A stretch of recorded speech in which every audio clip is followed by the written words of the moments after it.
like, man, how do I do it? Like, what would you recommend to do? You got to have a jersey. Yeah, I mean, you got to give yourself an opportunity to win. They show up late. They don't try hard. And these are the little things. And these little things, if you stack them on every day, this is a way to connect to people. So I'm going to take the Stockton to Malone. What's up, everybody? Welcome back to Benconnected. Absolutely stoked to have you guys here. Appreciate y'all. I just want to remind you to like, follow, subscribe. Shout out our partners, Dunked Cookies, Planklow, and Lodge 33. Unbelievable partners. Super grateful for them. Thank you so much for tuning in. This week's episode is pretty interesting, pretty unique. Not only is he a super successful businessman, played collegiate ball, and also my brother. So it's going to be a fun episode with full of great content. Anthony, welcome to the show, bro. What's going on? Let's just start from the beginning, man. So growing up, I feel like we didn't really come from like a lot of money. Like we had our needs met, but like we didn't come from money. Yeah, definitely working class. Like it wasn't like, no care in the world type energy, but we definitely were able to do things that we wanted to do. And then now, you go play college basketball at UVU, and then you go out to Washington, come back, you get a job, you're coaching high school ball, and then you're doing a job.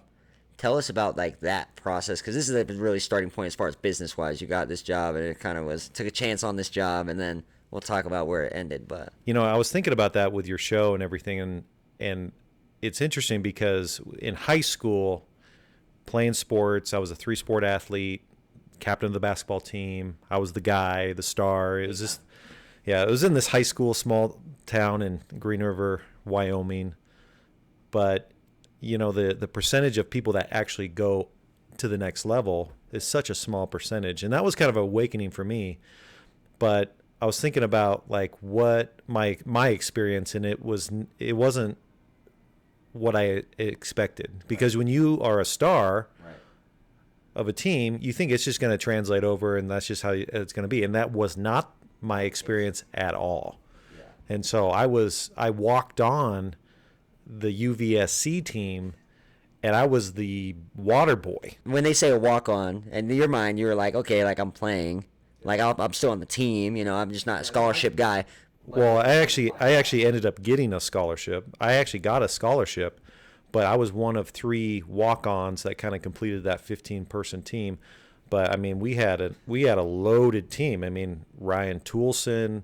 We had David Heck. We had Jordan Brady. This was back in 2006. I mean, they were an excellent team. Excellent team. And Joe Brady, he's now at BYU he's on the coaching staff at BYU currently. Oh, no way. Yeah, so just came back to Utah as a coach. I think he's the player development coach at BYU now with Kevin Young, which is crazy. And then Ryan Toulson, obviously, his practice gym is named after Ryan Toulson for a reason. So I mean, big time school games. It taught me that you got to just take advantage of all of your opportunities as they present as they present themselves, and it's not always what you think. I mean, like I'm a big believer, like God's over all of us. He has a plan for us, but we don't know that plan. And so like really that whole experience where I was star of the basketball team in high school, walk on, and very end of the bench, and then I went and got recruited to go play junior college basketball the next year.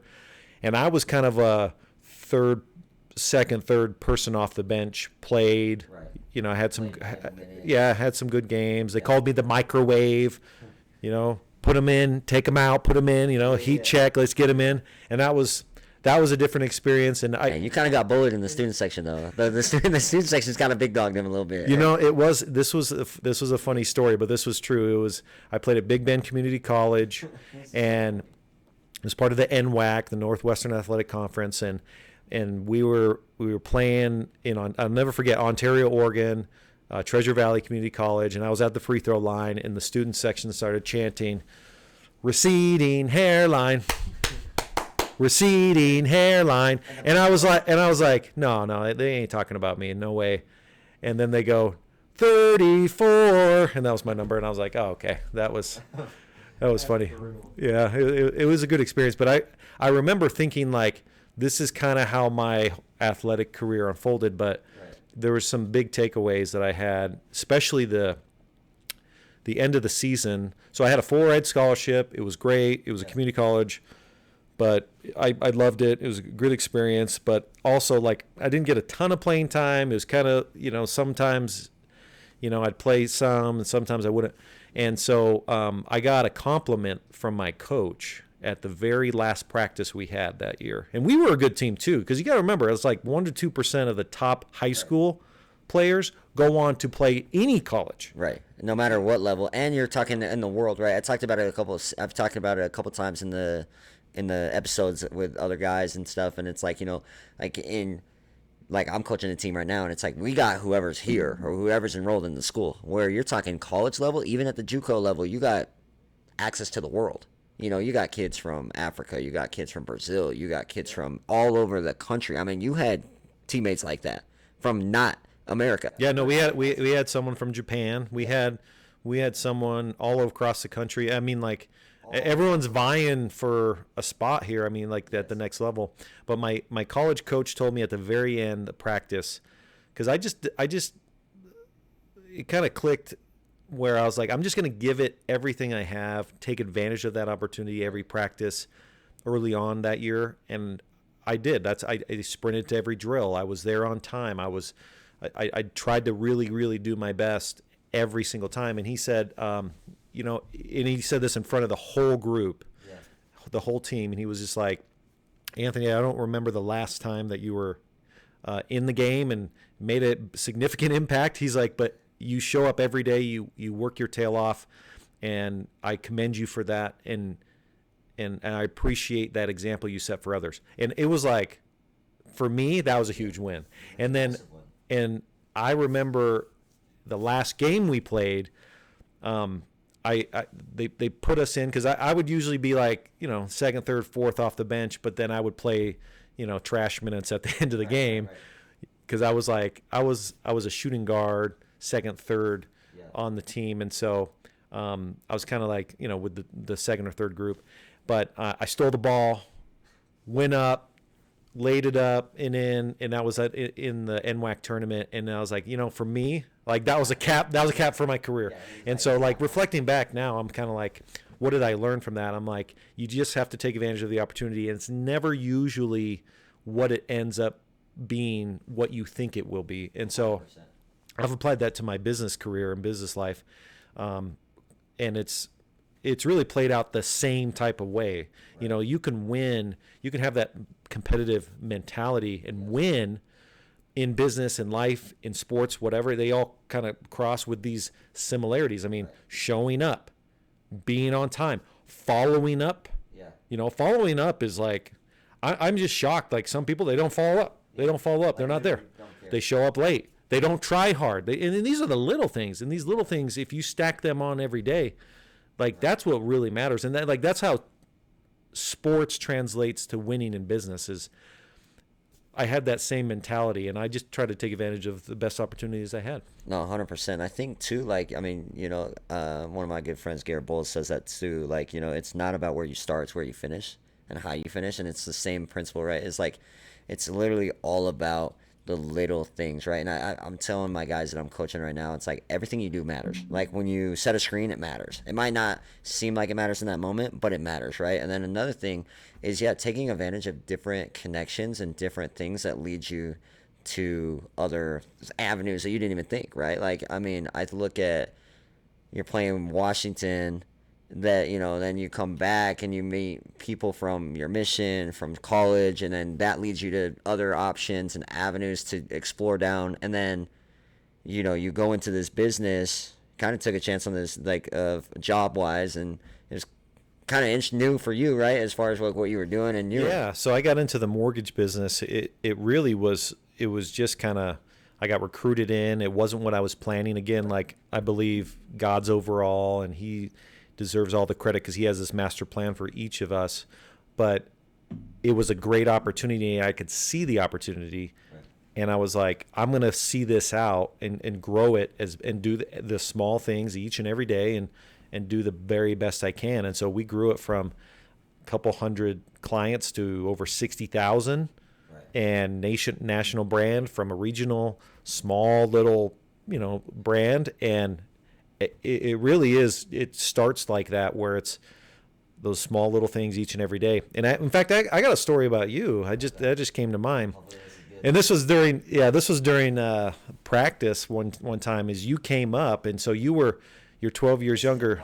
This is in Washington at Big Bend, and you came to a practice, and you were sitting there on this. We had this in our gym. We had 2 levels, and you were sitting there just watching us the whole time, the practice and shooting hoops. And then the coach called you down during the final. And I don't know if you remember that, but you got brought it down, and he said, "Hey, what's your name?" and introduce yourself. I said, "Oh yeah, that's my little brother."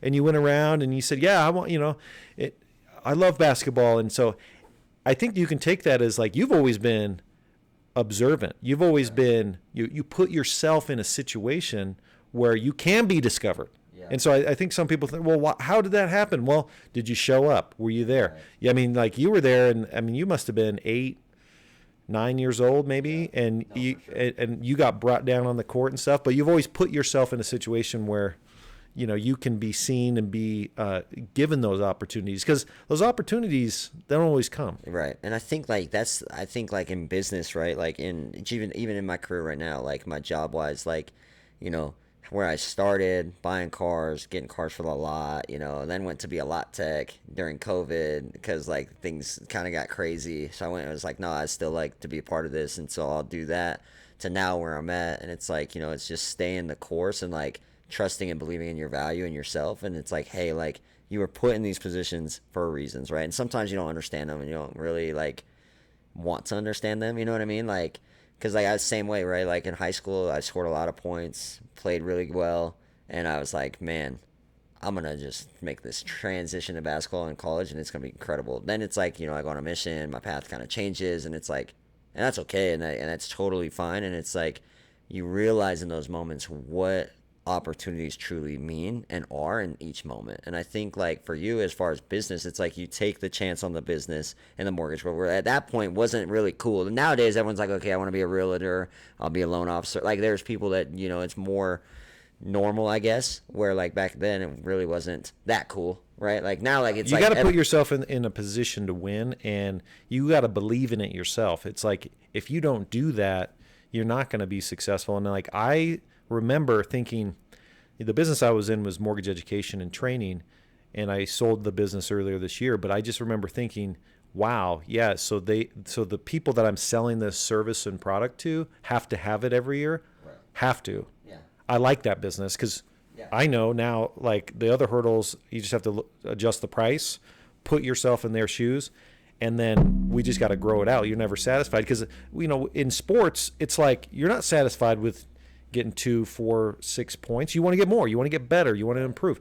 And so, like, that competitive, dedication kind of thing really helped me in business, because I'm like, yeah, I really want to win, and I want to win each year. And so, like, I'm in real estate. I love real estate. I think it's a phenomenal investment, but also it's exciting because it's really been able to, as far as the rental, rental properties I have, I mean, they grow every year. I get monthly income. Exactly. And I'm still shocked, like, people like aren't more into real estate, because I'm like, wow, like, that is the number one wealth generator for American families. Right. I mean, it has been for 50, 60 years. But, and then you can take that money and put it in the market if you want or whatever and grow it. But a lot of times, like, people look from the outside and they say, oh, how did you do it? Right. And they don't see the 95% below the surface of the water. So it's like the iceberg effect, right? So only 5% is showing of the iceberg, but there's this huge iceberg underneath the water. Right. Well, what's in there? Well, that's the hard blood, sweat, tears, the hard work, the dedication, the daily stuff. Yeah. And that's what people don't want to recognize, is like, that's what builds those, your skill set and your opportunity. Because, like, when I bought my first rental property, I wasn't satisfied. I wanted to buy my second rental property. When I got my second, you wanted to buy 3, 4. I guess the question is, like, right, like, yeah, I was going to touch on 2 things. First, there's 2 things. There's a couple things that me and Anthony always do. We always played NBA Monopoly because, the NBA. We're basketball fans, and I'd cry if I lost, and then he'd have to let me win. And then we would always like count basketball cards and like go through basketball cards and things. And it was interesting is because when we talk business, when I talk to you about advice and things, you're always like, dude, we're playing the game of Monopoly. Buy the properties, buy the things, and that can make you money. Not just buy things just to buy things, but it's like look at it as a perspective of like what can you do and build it. And I think a lot of people just see face value, right? Like I have a lot of successful friends and things like that, and it's like they just see the thrill of it. They see, oh, you own all these houses, you own this, you just sold your business. Oh, but they didn't see the grind of I think that's what's kind of cool for me watching you do what you do is like, man, I remember you were at UVU tying balloon animals, eating ramen noodles when I'd come down to the crib, like to visit on the weekends, but it started there, but it took the daily things, and there was times where it wasn't sunshine and rainbows, and it was like, man, you could have bailed or been like, hey, I'm gonna change my career, I'm gonna do something else, but you said, hey, like, I believe myself, I trust the process, I trust what I do. But what advice would you say, because there's a lot of people that are like, hey, I want to get into real estate, I want to do these things. I think I know your answer, but I'm curious to hear what you'll say as far as advice of like, man, how do I do it? Like, what would you recommend to do? You got to have a jersey. Yeah, I mean, you got to give yourself an opportunity to win. And I think that, like, looking back at my life, like, you got to figure out a way to get into the opportunity to win. Like, with real estate, for instance, like, when I was 25, like, I didn't have a job. Right, this is what I was going to say, because you didn't, like, this is perfect, because you didn't have someone that said, hey, here's all this money to go buy this house, here's an investment, like it wasn't like that. It was all self, And if you got those opportunities, great. I mean, take advantage of them. Yeah, exactly. Some people like, hey, I get support from my family, or I got a chunk of money from an inheritance or whatever, and they don't do anything with it, or they put it in the bank and they say, well, I don't want to do it. I'm like, you're missing out on the opportunity. But I mean, when I came back from my junior college playing days, I didn't have any. I remember I packed everything in a 1989 Mazda B2500 truck, and I had nothing. Like, that was it. I came back to Provo, Orem, and I had nothing. Right. I was living in a house that I didn't own. I wasn't even renting it. They were just letting me live there, and I was like, I remember thinking, I was like, what was I was probably 23, 24, and I was like, how do I get into the real estate game? What can I do to get into the real estate game? And I remember I found a condo, and I was like, okay, it's $89,000. How can I buy that? And so I was like, I need a job. Because I was always doing things like you said, side hustle, always making. Yeah, so because making money and then having a job, you should do it hand in hand. You should always have the ability to make money while you are also getting paid with a job.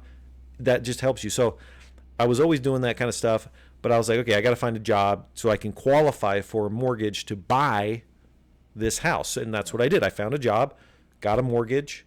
I remember the mortgage, it was $450 a month. That's a lot of money though at that time. $450 was my mortgage payment for my Provo condo. And what I instantly did was, it was a 2-bedroom condo. I rented the rooms out to my buddies.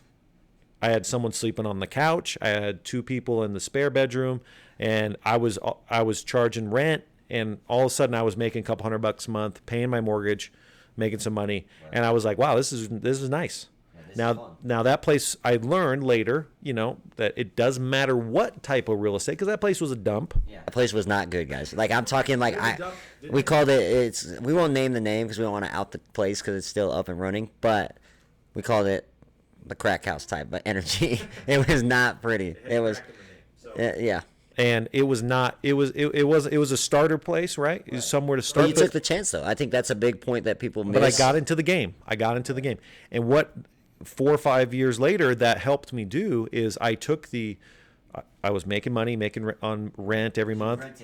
Yeah, and I was able to make money and then sell it for money to then help me get into my first house. Right. And my first house then propelled me into my third house, which was even bigger and nicer, and then we just moved into our fourth house, which was our dream house. We built it and stuff. Right. But that propelled me, and people are like, oh, you're so lucky that you did that. I'm like, well, but you got to put yourself in the opportunity. Neighborhoods, type of where it's at, is it rentable, safe. Think about the concept of renting, okay? Right. Think about it, of what it is. Someone else owns it. Right. You pay rent. Now, you get a deduction with taxes, and I'm not a CPA or anything, but that's a benefit if you rent. Right. And you should be in the place where if it's your home. But, I mean, home ownership is the American dream. And I'm like, owning your own home, you should want to get to that point as quickly as possible. Yeah. Because you're paying an amount so that you can fully own it outright. And you're doing that every month. And as the home grows, because real estate appreciates. Right. And I think, it's kind of what's funny is like a lot of people typically in the world see whether you sold your business or you build your dream house. They only see that end part. They don't see the castle crack. They don't see the gamble of that, right? Like you took a gamble. At that point in time, you were probably like, okay, 89,000 right now. Everyone's like, oh man, I wish. But it's like you still were like, it's a calculated risk. I mean, you gotta be willing. It's just like putting yourself out there with sports, right? If you got to do a tryout, you have to go to tryouts. It's a calculated risk. You're going to put yourself out there. I mean, like you cannot ever make the team if you don't try out. It's just like fishing. You ain't ever going to catch a fish if you don't have the line in the water. You won't ever. Because at this point, you're playing Monopoly and you own like a whole strip. I feel like. I mean, I bring up Monopoly quite a bit, because I'm a licensed mortgage broker too. Again, I have my hands all different pots. So yeah, I'm a mortgage broker. I'm an entrepreneur. Yep. I mean, you just got tapped into a new business that we're dropping next month. Yep. It's gonna be incredible. Yeah, so I'm a licensed mortgage loan originator is the proper term, but so I can originate mortgages in Utah. Awesome. That's from my business that I sold earlier this year. It was a mortgage education business, but that helped me into real estate. So there's a lot of synergies, a lot of cross, and that's what you got to be aware of. You got to be like, okay, in this business, okay, what else can I do? How else can I make money? So I got my real estate portfolio, which I just love to grow that, and I've got properties in Florida and Mississippi and Indiana and Texas and Oklahoma and southern Utah, and like I want to grow that to be a much bigger. And then I have a Turo fleet. We rent cars. We work with the best dealership, Genesis of Linden, and so we got these beautiful GV80s, crossovers. But that caused me to think like, going to the dealerships and renting out these cars. Right. I noticed that car keys. Right. You can make car keys are great markup. It relates to the business that I'm dipping my toe in, and so we're going to be doing car key replacement. I bought a franchise and we're going to be running that. I got my team doing that. And so that's going to be cool. And so, even this building right here, this is my commercial building that I own with my two other business partners. Like, that's just something that's interconnected. It's like, look for those things, it's like some people, like they just want to show up, flip the burger, put on the onion and the tomato and then go home. Like, okay, I guess I'm just going to tune off and stuff. I'm like, man, don't be a droid. It's like, come on, go expand it out. How can you better your situation? Anyway, so like that's what I'm personally in. But when people are like, how are you doing it? Like those simple principles apply. They cross over all the time. Like sports to me are like, it's lifelong lessons. The magic behind it is how you treat people from top to bottom, right? Like as far as like the CEO from popcorn maker to anything. And I think, but you have to do your role well. And I think that's what makes a team great, right? Like, we talk about different businesses and different roles. Like if I don't do my role, our business, like on paper, it might be like, well, you got 20 different things. So like, maybe that role doesn't matter as much as, a used car manager. But in reality, every role matters in their own ways. And if you do your role, then anything can happen. And I think that's what puts you in positions to win. I mean, there's a reason why, like a lot of businesses, when you start them, if you buy a franchise, they want you to know each role. They want you to actually do it. Yeah, I mean, prime example. You're going out to California to learn how to be a locksmith. I'm diving in. I'm gonna learn how the ins and outs of a locksmith, and so entry level position through the dispatcher, through everything, because they want you to learn and experience it. And so, like, if you are in a job or a position and you just have that one focus, I'm just going to be here and just going to do my job, that's it, and then be done with it. I never understood that mentality, because you're limiting yourself. These businesses, there's a reason why, like, if you buy a sandwich shop franchise, like, they have you make the sandwich and they have you take the orders, you do the full training, and then they have you do the books and the management and whatever. And I look at different people that are mentors to me, and there's very clear and concise reasons why they succeeded, and they left a lasting impression. One of them is Ty Detmer. Ty Detmer, just an absolute great person, but also somebody that I look to as a mentor. And some of the things that stood out to me was, and again, like, my dream, like, one of my dreams was to be on the front page of the sports section of, like, Deseret News, right? Yeah. That was my dream. Yeah. And like, in my mind, I wanted to be playing sports, like, hey, here I am at BYU, or here I am at the U, and I'm playing, and like, they're doing an article about me. That was my dream, right? Right. Hey, you were technically in the newspaper in Wyoming. J.C. Carroll, shout out our boy J.C. Carroll. He had 64 points against you guys and went 12 for 10. 54, but who's keeping track? He was 12. He was 12 for 14 on threes, and he absolutely he went unconscious. Yeah, J.C. Carroll by far is the best player that I've ever played against, by far. Unreal talent. But anyway, anyways, he was our rival. But Ty Detmer, it actually, sometimes, like, things happen in your life that, again, God's overall, he has a plan for you, and it's not what you thought, but it actually turns out to be even better.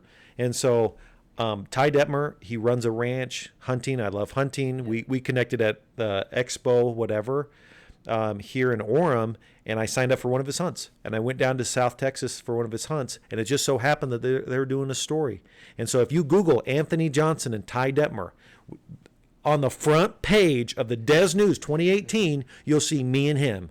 And me and him.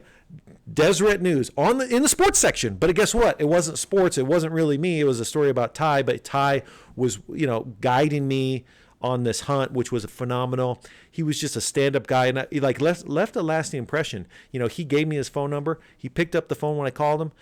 I mean, like, he was very transparent. I still consider him friends today, which is cool, because, like, a lot of guys at that level, like, obviously, yeah, you're talking about Ty Detmer. Like, I mean, like, Heisman Trophy winner. For me, I mean, like, BYU, like, that was the pinnacle of BYU football, like, was Ty Detmer. And here's this legend, and he's giving me his cell phone, he's picking it up, he's spending the time with me on this hunt, coaching me. And those are the types of people that you need to look for, to mentor and to be around, because that's who win. Like, they win no matter what. And those things are, again, it goes down to, like, showing up, giving yourself the opportunity, putting yourself in positions, right? Putting yourself in the position, and taking some risks. Like, put yourself out there, try out. And I think too, another thing, that a lot of people, I mean, you've got to meet a lot of cool different people, as far as you also work with a lot of cool people too. I mean, Matt Ishbia is a big yeah, definitely a Matt Ishbia is a mentor and someone I look up to. I mean, he's someone that is constantly winning. He's winning in the mortgage broker world. He's someone that was a huge referral partner for one of my past business. Yeah. And was always winning and always available. And I saw him. I actually went to his office, and I could see that he left his office, like, available to people, and I was like, this is Matt Ishbia. He owns the Phoenix Suns, and he started United Wholesale Mortgage with just I think he was like employee 11 or something, or I don't know. His dad started it. He built that thing up to now, whatever, 6,000-7,000 plus people, but he's still applying those principles of winning every day, showing up, working hard, following up. Right. Like, I'd reach out to him, and he would respond back quickly. And again, that's Matt Ishbia. And I'm like, yeah, I'm sure he has hundreds of emails, and he's responding to me. But, like, those are the types of attributes that I try to apply in my life to win. Like if I want to win at this new business, like, yeah, I want to follow up with people. I want to get back to people. I want to, customer service minded. I want to make sure, like in the mortgage business, if someone, like I'm working on a loan for somebody, like I'm communicating effectively, like I'm trying to, provide them the very best service. And it just gets me when people, and I've seen this because I've been an entrepreneur where like, hey, that's not my job. Yeah, it doesn't really it doesn't really impact. Like, take some pride. Like, look for those opportunities because it's not helping you. Right, and that only degresses you, right? And speaking of this, this is actually a perfect place. So, I'm a big treat guy. You know me. I'm always eating something. Always something sugary. There's a place out in Saratoga Springs that we partnered up with, Dunked Cookies, incredible cookie shop. What I like about them is when I came in, the owners are working it. Their owners are working it. The family's in there. Let's do it. Ooh. But again, I mean, attention to detail. Like the wrapping. Come on, the Jazz. Always been a Jazz fan. Let's see. We got Stockton to Malone. Dream. Oh, man. So many options, and I mean, it's literally incredible. Let's go. So make sure to go in and chocolate peanut butter, man. Yeah, so I can tell they put thought into the branding, thought into the names, because I mean, like the Jazz, like that. So for me, like I'm taking the Stockton to Malone. I played junior jazz, right. Southwest Wyoming. I'm a big. I mean, this is a way to connect to people. So I'm gonna take the Stockton to Malone. Puka Nakula had a hat. I went and dropped him off a car. Puka had a sick hat, and I was like, "Bro, where'd you get that?" And he's like, "Oh man, Lodge 33. They customized it for me." And I was like, "Okay, that's sick." So little bro signed with BYU, so I got him one, and ever since then I've only rocked their hats. So they customized this one for me. It's a Red Bull because I'm a big Red Bull guy. So they customized this one for me. I wanted to give you a Benconnected exclusive one today. Got two. Oh, there we go. That looks good though. That looks solid. Oh yeah, bro. The Benconnected hat is tough. Yeah, absolutely. I'm winning. No, I mean, and so shout out Lodge. If you use code Connected, you can use for any hat that you want, whether it's a custom piece, whether it's a local school that you want to cheer for, or anything like that. They can do incredible work. Use my code Connected for 20% off. If you could own any business in the world, what would you own? And comment in below. Make sure to tap into Planklo. They can make custom pieces. They just got this ghost one for the spooky season. Make sure to follow them on social media. Tap into Lodge 33, Dunked Cookies, and stay tuned. Appreciate you, bro. Appreciate you.